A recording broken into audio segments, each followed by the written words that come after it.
You ask Tiger to solve. This deals with linear equations with one unknown.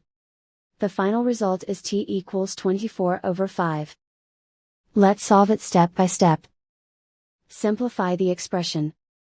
Find the greatest common factor of the numerator and denominator. Factor out and cancel the greatest common factor. Isolate the t. Multiply both sides by 12. Group like terms. Multiply the coefficients.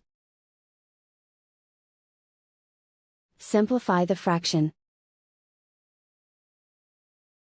Multiply the fractions. Simplify the arithmetic.